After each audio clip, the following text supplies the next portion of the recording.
नमस्कार साथियों, स्वागत है आपका यूपीएससी पर। ये है आपकी साइंस की क्लास।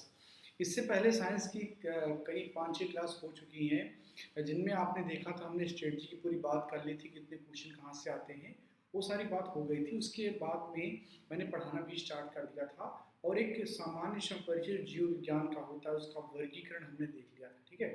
और उस क्लास में मैंने आपसे कहा था कि मैं जो अगली क्लास स्टार्ट करूँगा उसमें मैं कोशिका की बात करूँगा। बट स्टिल वही बात है ना कि फिर से एनालिसिस करना होता है और कहते हैं कि अध्यापक को भी बार बार एनालिसिस करना चाहिए यूपीएससी का। तो मैंने थोड़ा सा ट्रेंड पे और फोकस किया और विश्लेषण किया, तो मुझे ऐसा लगा कि कोशिका से सवाल यूपीएससी कम पूछ रही है, ज़्यादा नहीं पूछ रही है। हाँ, वो पूछ रही, जहाँ पर बात होगी बाद में जीन थेरेपी की, वहाँ पर वो चर्चा करती है उस पर। लेकिन उस सेक्शन को हम टेक्नोलॉजी के चैप्टर में यदि पढ़ें तो ज़्यादा फायदेमंद होगा, क्योंकि स्ट्रेटजिक क्वेश्चन जो आते हैं वो कोशिका वाले पार्ट से नहीं पूछ रही है यूपीएससी। तो ऐसा करते हैं उसको हम सेकेंडरी टॉपिक्स में डालते हैं, यानी कि जो थोड़ा कम इम्पोर्टेंट है उसमें डालते हैं। और जो बहुत ज़्यादा इंपॉर्टेंट है, जैसे न्यूट्रिशन बहुत इंपॉर्टेंट है, यूपीएससी का फेवरेट टॉपिक रहा है। क्योंकि आप जानते हैं कि संधारणीय विकास के जो 3 लक्ष्य बनाए गए, जिनमें से आपने देखा था कि भोजन एक लक्ष्य था। क्योंकि जब व्यक्ति स्वस्थ होगा, जब लोग स्वस्थ होंगे, जो हमारा युवा है स्वस्थ होगा, तो कार्य क्षमता अपनी बढ़ाएगा, निश्चित तौर पर उसका आउटपुट अच्छा होगा। इसीलिए आप देख रहे हैं कि शुरुआत से, बचपन से ही आप देख रहे हैं कि आंगनबाड़ी कार्यक्रम शुरू किया, जिसके तहत बच्चों के न्यूट्रिशन पर ध्यान दिया जाता है। और बच्चा होने से पहले, यानी कि प्रेग्नेंट लेडी, उसी समय से सरकार न्यूट्रिशन पे ध्यान देती है। तो कोई भी विकासशील देश जिसे विकसित बनना है, उसे अपने कुछ मूलभूत चीज़ों पर फोकस करना होता है, जैसे भोजन है, स्वास्थ्य है और शिक्षा है। तो न्यूट्रिशन यानी कि हमेशा पॉलिसी मेकर के जो है हर काम के बीच में उसको केंद्र में रखा जाता है कि उसी के इर्द गिर्द उसको ध्यान में रख करके चीज़ें बनाई जाएंगी, ठीक है। तो इसलिए न्यूट्रिशन वाला टॉपिक यूपीएससी का फेवरेट रहा है और यहाँ से सवाल बनते भी हैं, ठीक है। और तो यहाँ पर क्या करेंगे कि हम न्यूट्रिशन से संबंधित जो करंट के टॉपिक है उसको तो हम प्रौद्योगिकी वाले सेक्शन में करेंगे, लेकिन जो स्टेटिक वाला पार्ट है उसको हम समझ लेते हैं। क्योंकि जो फेवरेट टॉपिक है ना, उसको कुछ भी नहीं छोड़ सकते, स्टैटिक और करंट दोनों करना पड़ेगा, ठीक है। तो देखते हैं पोषण, न्यूट्रिशन, थोड़ा समझेंगे इसको क्या होता है। तो सजीवों द्वारा भोजन ग्रहण करने एवं पोषक तत्वों को प्राप्त करने की विधि पोषण कहलाती है, ठीक है। तो पोषण का मतलब, पोषण एक प्रकार का क्या है, प्रोसेस है, एक प्रक्रिया, एक विधि है, जिसके द्वारा सजीव भोजन और पोषक तत्व ग्रहण करते हैं। पोषक तत्व मतलब जो सजीव के शरीर के लिए, उसके स्वास्थ्य के लिए आवश्यक होते हैं, ठीक है। खाद्य प्राप्ति के आधार पर पोषण को 2 समूहों में बांटा जा सकता है। जैसे यहाँ पर आप देख सकते हैं, स्वपोषी और परिपोषी, 2 प्रकार के पोषण हो सकते हैं, ठीक है। इसके आधार पर, खाद्य समूहों के आधार पर, ठीक है। तो ये वर्गीकरण हम आगे देखेंगे। पोषण से संबंधित एक और इसी की जैसी परिभाषा है, उसको भी देखते हैं। जीवों में सभी आवश्यक पदार्थों का अधिग्रहण, जीवों में सभी आवश्यक या पोषक पदार्थों का अधिग्रहण, यहाँ पर अधिग्रहण होगा, अधिग्रहण लिखा हुआ, गलत लिखा हुआ, ठीक है, अधिग्रहण होगा, जो कि जीव की वृद्धि, विकास एवं रख रखाव तथा सभी जैव प्रक्रमों को सुचारू रूप से चलाने के लिए आवश्यक है, पोषण कहलाता है, ठीक है। तो पोषण क्या है, जो सभी जीवों के लिए, यानी कि यहाँ पर आपको याद क्या रखना है, उसके अधिग्रहण के लिए जीव की वृद्धि, विकास एवं इसके अलावा रख रखाव, यानी कि जीव की वृद्धि हो, डेवलपमेंट हो। देखिए, वृद्धि और विकास जो है वो आपको लग रहा हो कि दोनों एक ही जैसे शब्द हैं, तो उसको 2 क्यों लिखा गया, थोड़ा सा मैं बताता हूँ। वृद्धि अंक गणितीय बात करता है, ठीक है। जैसे 10 से 11 होना, दैट इज कॉल्ड वृद्धि, ठीक है। लेकिन 10 में ही सुधार होना, इसको कहते हैं विकास। विकास गुणात्मक अवधारणा, क्वालिटी बात करता है। जैसे कहा नहीं जाता है कि तुम बड़े हो गए लेकिन तुम बड़े हो नहीं पाए, इसका मतलब ये होता है कि कोई उम्र में तो बड़ा हो गया, लेकिन उसके अंदर वो गुण नहीं आए जो उस उम्र के लोगों में आ जाते हैं। तो विकास जो है वो कई आयामों से मिलकर के बना होता है, केवल उम्र बढ़ने को वृद्धि कहा जाता है, ठीक है। तो वृद्धि एक अंकगणितीय अवधारणा है, और जो विकास है आपका, ये एक कह सकते हैं कि गुणात्मक अवधारणा है, सामाजिक अवधारणा है, ठीक है। तो जो पोषण क्या है, जो वृद्धि के लिए, विकास के लिए आवश्यक होता है। इसके अलावा मेंटेनेंस के लिए, रख रखाव के लिए, जैसे आप बड़े हो गए, मान लीजिए मैं 25-26 साल का हूँ, मैं मेरी ये उम्र है, तो मेरे शरीर को जितनी एनर्जी चाहिए ताकि ये अच्छे से वर्क कर सके, वो क्या होता है, उसका मेंटेनेंस एनर्जी होता है। और पोषण का काम क्या है कि इन तीनों को मेंटेन करें, यानी कि वृद्धि, विकास और मेंटेनेंस। ठीक है, तो ये है पोषण की एक और परिभाषा। ठीक है, चलिए अब अगली स्लाइड पर चलते हैं और बात करते हैं भोजन के अवयव। क्योंकि पोषण हमें किससे मिलता है, भोजन से मिलता है। अब भोजन में क्या क्या चीजें होती हैं, इन पर हम थोड़ी सी चर्चा करेंगे। ठीक है, आपके लिए भोजन क्या है, छोले कुलचे हैं कि पराठा है या फास्ट फूड। अब आजकल मैं देख रहा हूँ कि ट्रेंड युवाओं में फास्ट फूड का बहुत ज़्यादा हो रखा है, लेकिन बहुत ही ज़्यादा ये कह सकते हैं खतरनाक है हमारे शरीर के लिए। क्योंकि अभी पूरी दुनिया कैपिटलिज्म के घोर अंधेरे में जा चुकी है, तो यहाँ पर फिनांस से बड़ा कोई मुद्दा नहीं है। तो जो बड़ी कंपनियां, जिम्मेदार लोग हैं, वो अपनी भूमिका नहीं निभाएंगे। वो भी जानते हैं कि गलत हो रहा है, लेकिन वो इसके पार्टिसिपेट हैं, वो आपको चीज़ें नहीं बताएंगे।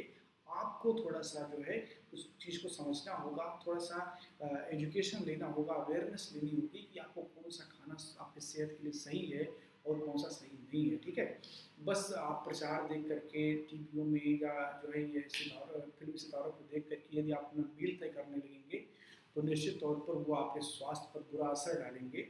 ठीक है, तो सबसे ज़रूरी चीज़ है, मैं पढ़ने वाले विद्यार्थियों को ये बताता हूँ, जो मेरे स्टूडेंट्स हैं, जो मेरे से बातचीत भी करते रहते हैं, कि अगर आपको अच्छा मस्तिष्क चाहिए ना, तो आपको अच्छा खाना जरूरी है।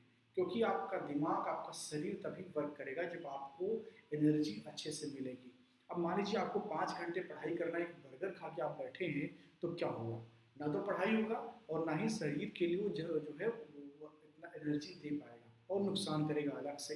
तो कुल मिला करके भोजन और उचित भोजन, ठीक है, हमारी सनातन संस्कृति में कहा भी जा रहा है कि दिव्य भोजन आदमी को करना चाहिए। दिव्य भोजन का मतलब ये नहीं होता कि बहुत ज़्यादा पैसे वाला भोजन, जिसमें ज़्यादा पैसे लगते हैं, नहीं, बहुत ज़्यादा क्वालिटी वाला भोजन करना चाहिए, उसे दिव्य भोजन कहा जाता है। ठीक है, तो फिलहाल आते हैं अपने टॉपिक पर, बात करेंगे भोजन के अवयव की। भोजन के अवयव क्या है, हमारे खाने में जो हमारे सामने थाली आती है उसमें क्या क्या होता है। आप कहेंगे रोटी होता है, दाल होता है, चावल होता है, सब्जी होता है।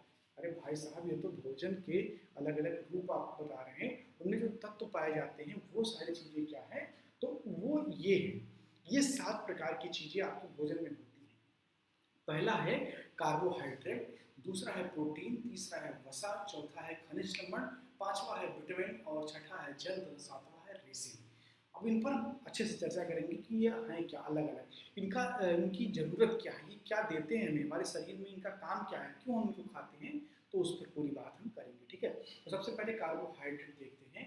कार्बोहाइड्रेट क्या होता है, तो कार्बोहाइड्रेट का मुख्य काम होता है शरीर को ऊर्जा प्रदान करना। ठीक है, क्या काम होता है, शरीर को ऊर्जा प्रदान करने में ये सहायक होता है। ठीक है, अब इसके जो मुख्य स्रोत है वो आलू है, गन्ना है, ठीक है, चीनी है, पपीता है, तरबूज है, मक्का है, चावल है, बाजरा है।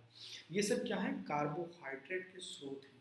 तो कार्बोहाइड्रेट क्या करता है, हमारे शरीर को इंस्टेंट एनर्जी देता है। ठीक है, आप इसको फील भी कर सकते हैं, जब आपको भूख लगी हो, अचानक से आपको तरबूज मिल जाए या आपको शकरकंद, आलू अगर ना कुछ भी लेते हैं, तो अच्छा सा फीलिंग आता है, लगता है कि अपने शरीर में कुछ जान आ गई, क्योंकि वो फटाक से आपको एनर्जी प्रदान कर देता है।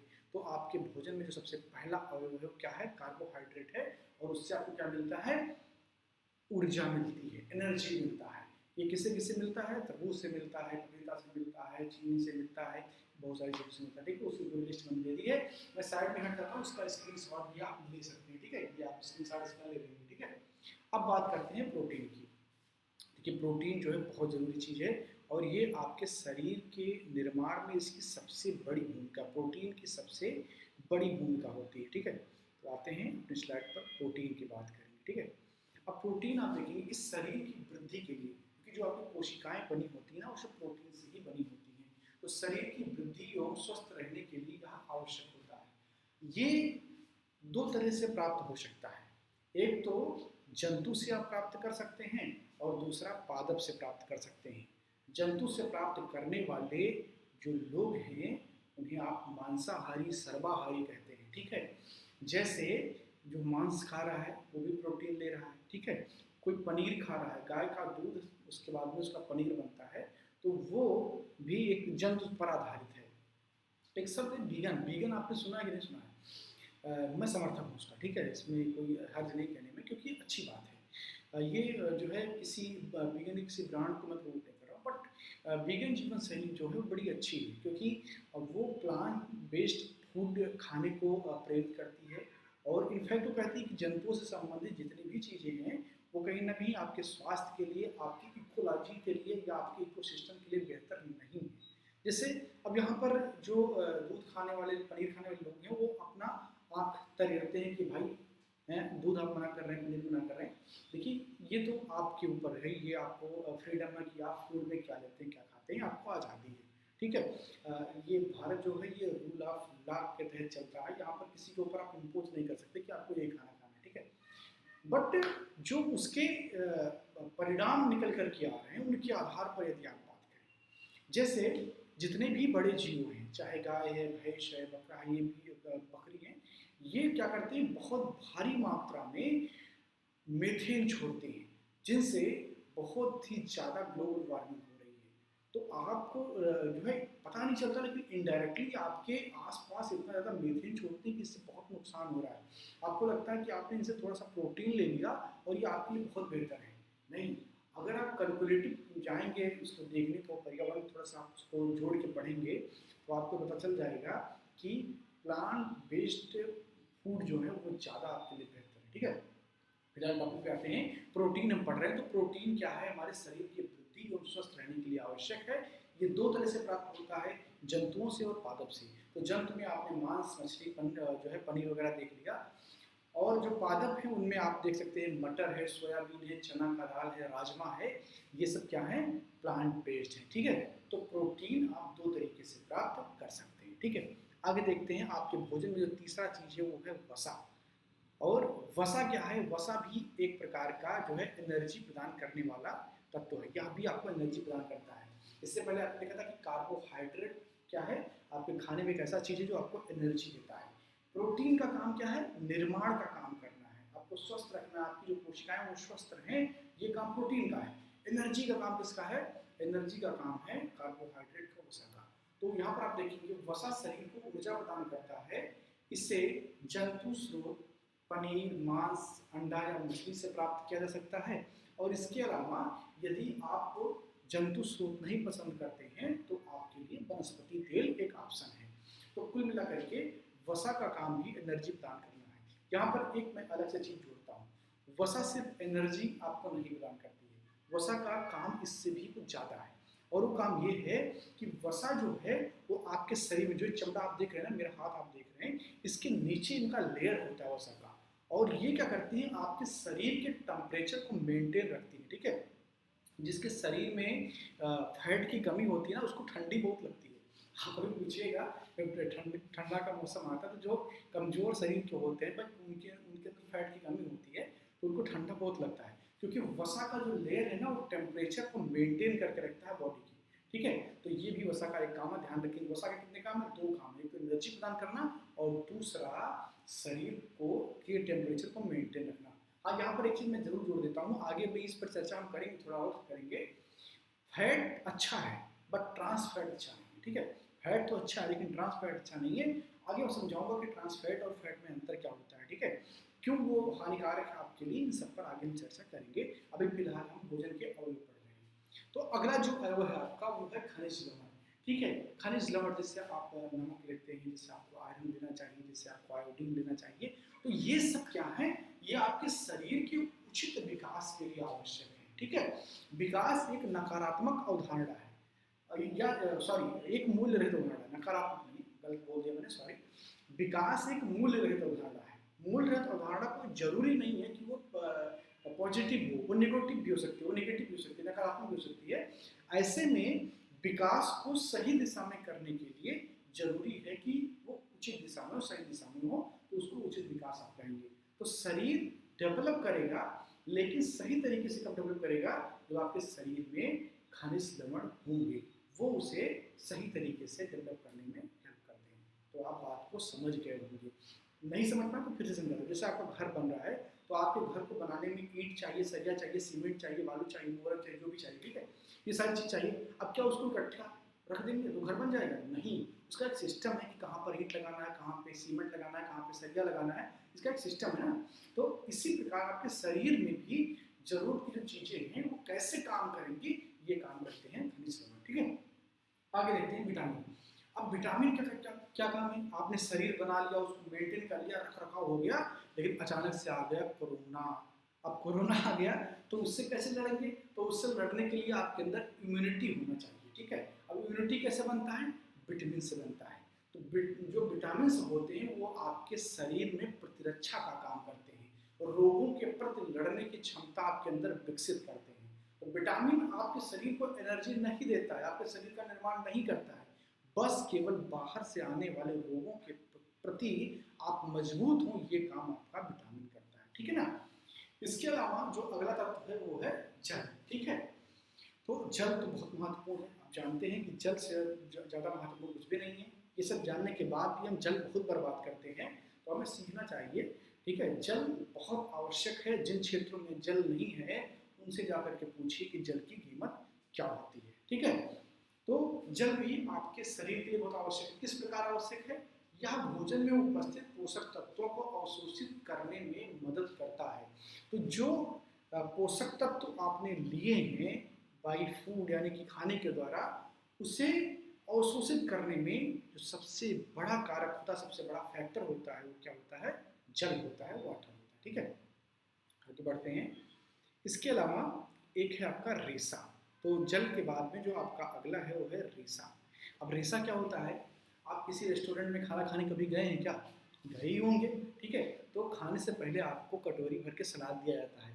हालांकि जब मैं खाने जाता हूँ तो मैं 2-3 कटोरी तो ऐसे ही निपटा देता हूँ क्योंकि फ्री का मिलता है, ठीक है, और खाना बहुत महंगा देते हैं रेस्टोरेंट वाले।